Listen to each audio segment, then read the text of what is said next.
Okay, welcome back inside the Miss Emily Gourmet Kitchen. Today I am taking the English classic fish and chips to another level, and we're doing that with Bridge Road Pale Ale and the scientifically proven best chips in the world.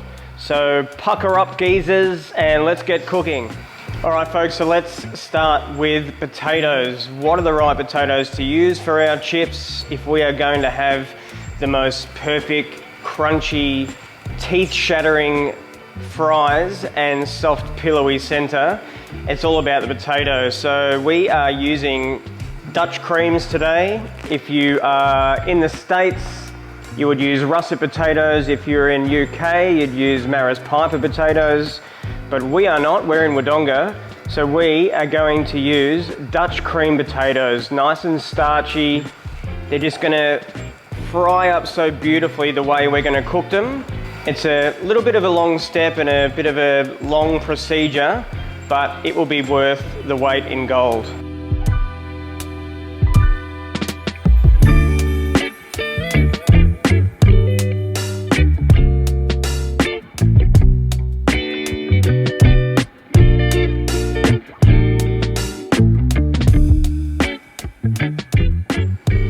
So potatoes are peeled.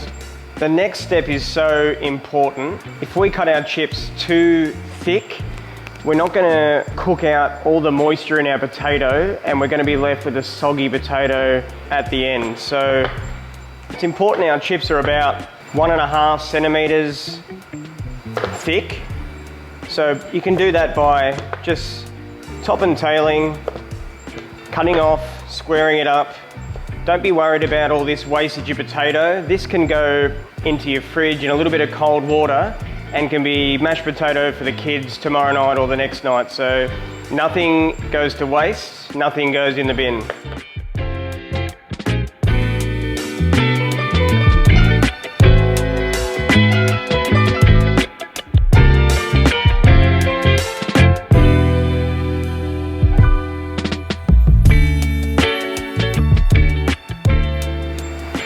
Okay, our potatoes are all beautifully cut. Again, don't be too fussed about if there's a few little imperfections and one's not exactly the same as the other. It's all gonna add to the beautiful texture and mysteriousness of this next level fish and chips. So next we need to take our potatoes over to a sink. We are going to run them under some slow, cold water for about 5 minutes, and that's going to help us release some extra starches out of the potatoes.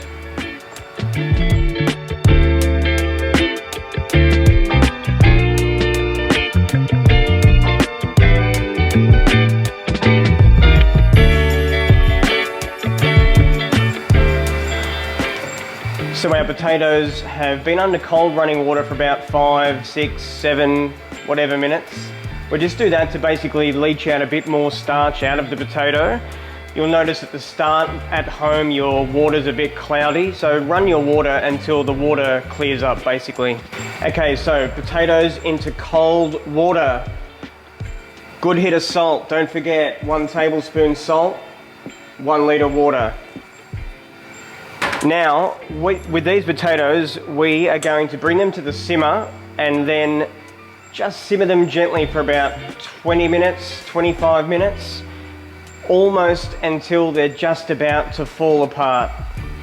I'll come back to this and show you exactly what I mean, but the last thing we want to do is end up with potato soup. So keep an eye on these and then we'll follow through with the next step.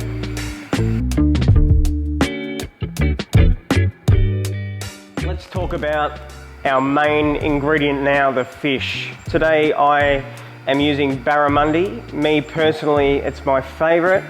Barramundi just retains its moisture so well, you can basically not ruin barramundi. Please don't try to ruin it at home, but you cannot ruin barramundi. Also, if you have favorites like flathead, cod, whiting, please feel free to use anything you like at home. Today, barramundi for me, because it just cooks up so perfectly, it's moist, it's light, the crispy batter is going to be sensational. 2 other very key important things to remember when doing fish and chips. Our fish needs to be dry and our fish needs to be cold, as is the batter. Everything needs to be fridge cold, ice cold. That is going to help our batter, when it smashes into the hot oil, to shock, and everything is going to be nice and crispy. If you go in with room temperature, hot kind of batter, it's going to slop into the fryer, it's not going to do its thing. We want everything cold, we want everything dry. So another important step, we're just going to lightly flour our fish first. I've just got a little bit of corn flour here. And I just want the tiniest little bit of smoked paprika. Now this is going to go back into the fridge. This is something you want to do about an hour before you're ready to cook. Our potatoes are on behind us in the first step. So we're about an hour away now from frying this in our beautiful Bridge Road Pale Ale batter. We're going to go back into the fridge. Okay, give it a shake. Give it a bit of a fluff around. We want the driest product, and you get that by dry areas. The humidity in the fridge is dry. So our fish is going to go back into the cool room or back in your fridge at home for about an hour, and then we're ready to fry our fish soon. So we're moving on to our batter now, and like our fish, it is so important that everything is ice cold. This has been in the fridge, my whisk has been in the fridge, all my flours have been in the fridge, and when we make the batter, everything will go back into the fridge for an hour before we're ready to cook. So moving on to the ingredients now, I've got some self-raising flour. Those of you at home know that self-raising flour is just plain flour with some baking powder and a pinch of salt. So if you're at home and you don't have self-raising flour, you can make your own self-raising flour, but today I'm not. So we have a cup of self-raising flour. I also have 2 tablespoons of corn flour.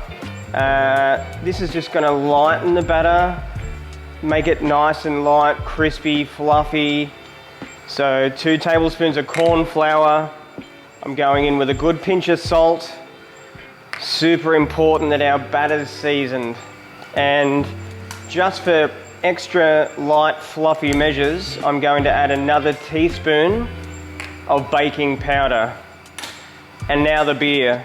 Normal beers, lager, for beer batter are quite fine, but obviously we are using the region's finest beers, and that is the craft beers from Bridge Road Pale Ale. So here goes our Bridge Road Pale Ale.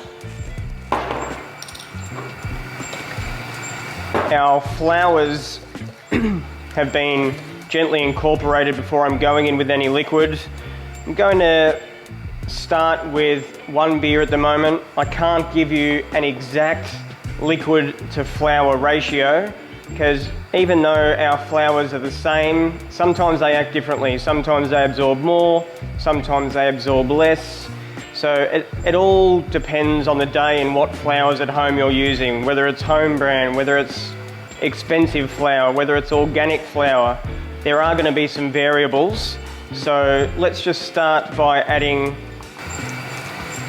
about 3/4 of a stubby. I can tell already that we're going to need more. We're after the consistency of a light pancake batter, and we are going back into the fridge, so the flours are going to get thicker again. So when you bring it out of the fridge in an hour's time, we need to reassess where we're at with our batter and just get it to that point where it's nice and thin, not too thick, because we want that crispy coating on our delicious barramundi.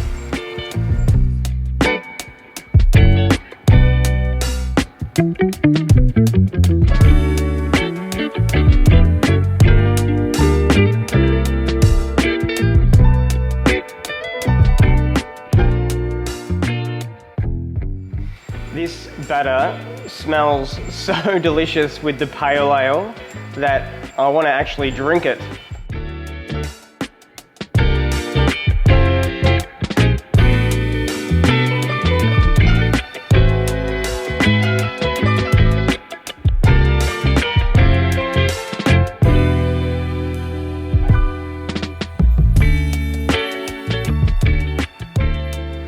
Alright, our potatoes, about 25 minutes they've been simmering away.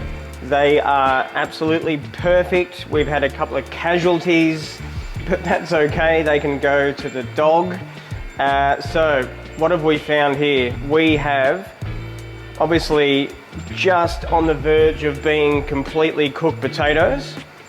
The surface is, I'm just going to break a little bit up there and show you just how well cooked this potato is, right on the edge of falling apart. So what's going to happen when these potatoes hit the fryer, all those little nooks and crannies are going to absorb all that beautiful oil and are going to create the most teeth shattering chip you'll ever eat with your fish and chips. So first step done, 25 minutes, and we're going to chill these down for an hour in your freezer, and I'll tell you exactly why when they come out.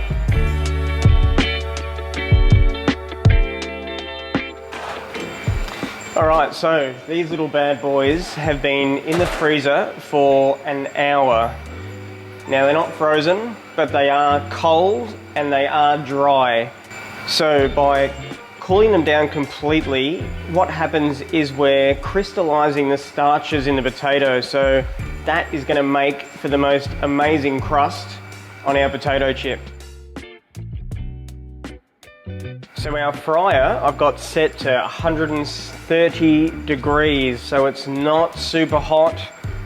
We're just blanching them now. We're going through a blanching process in 130 degree fryer for about 5 minutes until they just start to change a little bit of color. Out they come, and they're going to go back into the freezer for another hour, and then we're ready to eat.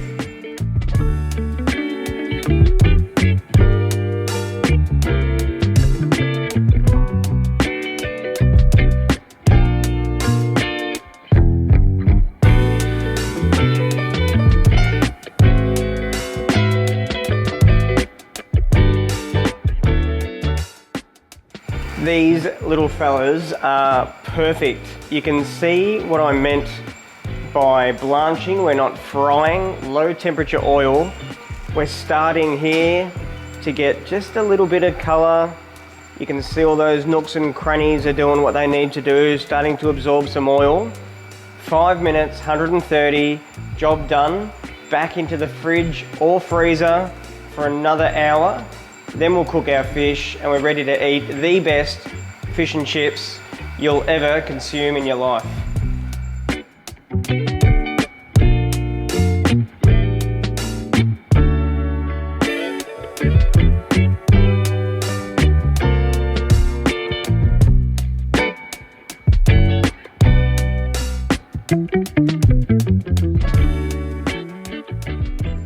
Our barramundi is now out of the fridge also.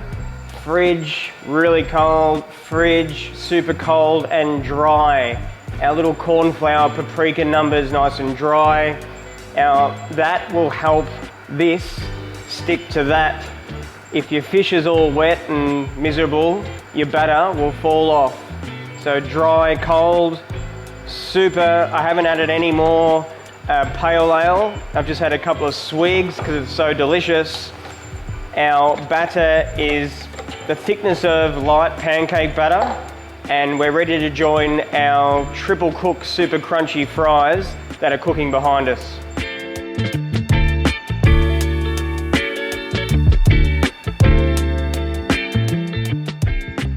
So our barramundi goujons are in the batter. I prefer goujons like this.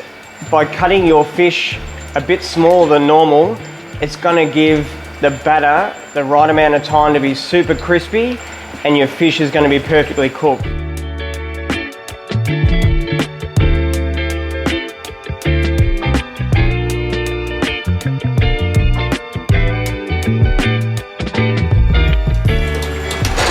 So about 3 minutes on the fish, and we are ready to plate up our ultimate Bridge Road Pale Ale beer battered fish and the world's greatest chips you'll ever eat.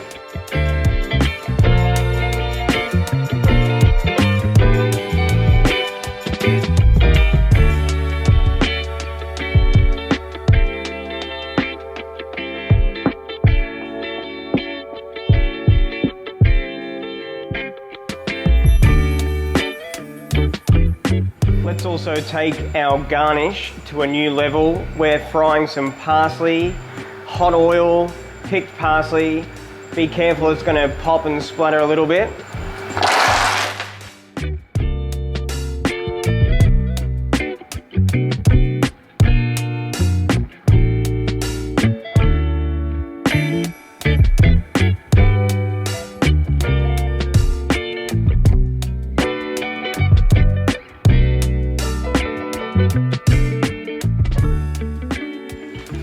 Alright, we are ready to plate. Let's bring back a bit of nostalgia in our family rooms. Chuck a bit of newspaper down on the dining room table. Plate up, big dollops of sauce. Here we go. Look at these chips. They are so crunchy and beautiful. It is going to be unreal. Bit of our fried parsley as well. Nice and crunchy. Couple of cheeks of lemon. And of course, Miss Amelie tartare sauce available here. Smash a big dollop of that. A tartare sauce that is packed, an abundance of herbs, gherkins, garlic, capers, all sorts of deliciousness. Crispy Bridge Road Pale Ale, Battered Baramundi, the best fries you'll ever eat, I promise you. And some good lashings of lemon over the fish at the end. It's going to be amazing, I promise you. Fish and chips does not get better than this. This will make your family smile for days. So see you all next time. Thanks for watching and stay safe.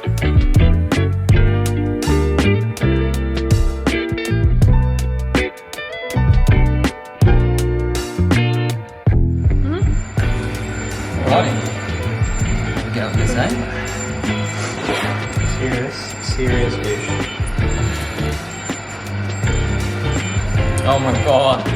I'm not even saying this because I edit these videos. That's the best chip I've ever had in my life. Oh my god. That outside, that is just so amazingly crunchy, and the inside is just like we're not even eating potato. So Oh my god, with that lemon on top. Ooh! Have a go at this barrel. Look at that, look at that. Here comes the aeroplane. Done it again, mate. Done it again.